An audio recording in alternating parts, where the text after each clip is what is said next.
Baik, di sini saya sudah punya file Excel untuk analisa harga satuan pekerjaan ya. Isinya ada AHSP dan juga daftar harganya.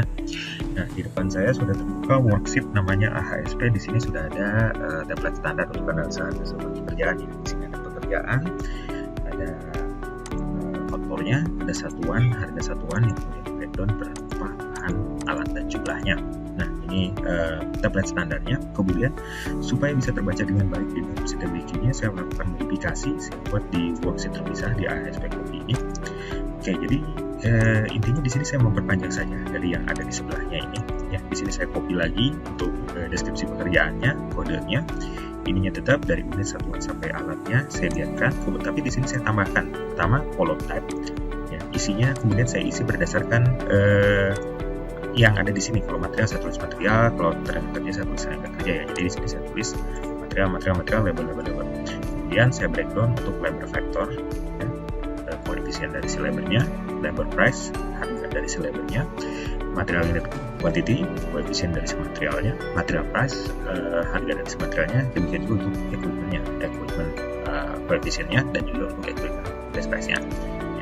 Buat saja seperti ini, di copy saja, kira-kira dibuatnya template seperti ini. Nah, kalau sudah ada seperti ini, kita ke TBQ-nya. Di sini sudah terbuka satu file TBQ kosong. Kita langsung ke modul build up unit thread seperti ini. Klik build up unit threads. Kemudian di sini pada bagian tab edit, di bagian group import export, pilih identify Excel. Kemudian akan muncul prompt identify Excel seperti ini. Ada 4 tahapan, step 1, step 2, step 3, step dan final step. Di yang pertama kita mencari filenya dengan klik open Excel, cari file yang tadi, misalkan saya simpannya di yang ini, file AHSP IDBU ini, saya klik open, kemudian akan bergeser ke step kedua. Di step kedua ini kita akan disuruh menentukan kita mau impor file Excel ini sebagai apa ya. Jadi kalau saya klik di tombol warna biru yang set rate tadi ini, ada pilihan unit rate, raw material, labor, equipment. Kalau harga satuan masuknya ke unit rate, tapi kalau daftar harga masuknya ke material atau labor atau equipment, tergantung tipe harga satuannya. Karena saya mau impor analisa harga satuannya, saya pilih unit rate. Oke, kemudian akan berpindah ke step berikutnya, identify column dan row. Nah, ini langsung diklik aja dulu identify column and row-nya.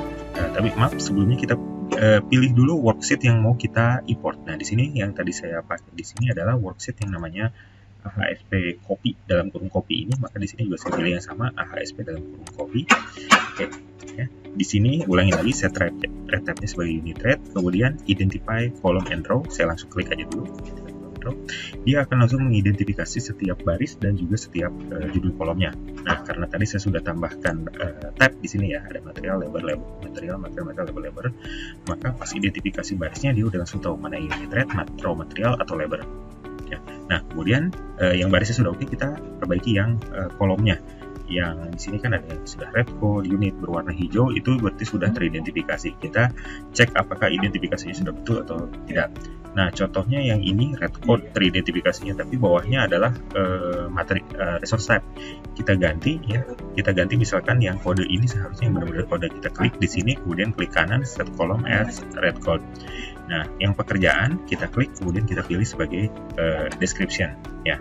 Yang faktor ini teridentifikasi sebagai unit, tapi sebenarnya unit itu satuan. Yang ini seharusnya kita klik yang ini, kemudian kita pilih column as unit.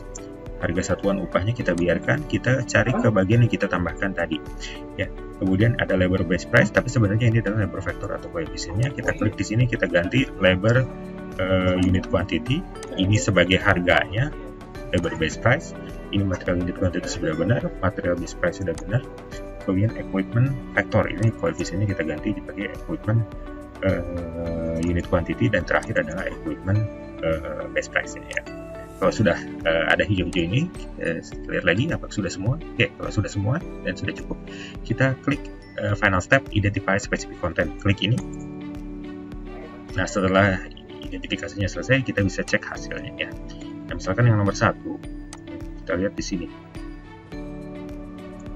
Yang Yang nomor 1 itu, nah ini 1 meter lari pengukuran pemasangan bopeng. Di sini sudah ada raw materialnya kayu, paku, kayu papan, lebarnya ada tukang kayu sepotong kayu mandor. Bagian materialnya terisi koefisiennya dan harganya ya. Harganya kita bisa tulisan ini, ada harganya. Bagian lebar juga sama, ada koefisien dan juga ada harganya di bagian sini ya.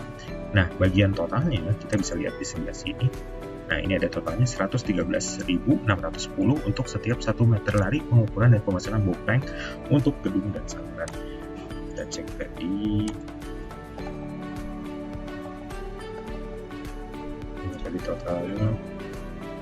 Oke, totalnya itu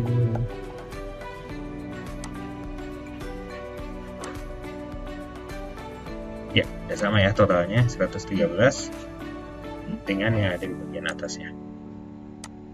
Oke, kalau sudah, ya sekarang kita bisa langsung pergunakan ini ke dalam bill item. Oh ya, di bagian sini, karena di sini kan tadi ada raw material dan juga ada labelnya, itu sudah saya masukkan harganya. Kalau kita cek di bagian raw materialnya, dia sudah otomatis masuk ke dalam daftar harga material maupun harga labelnya dan equipment.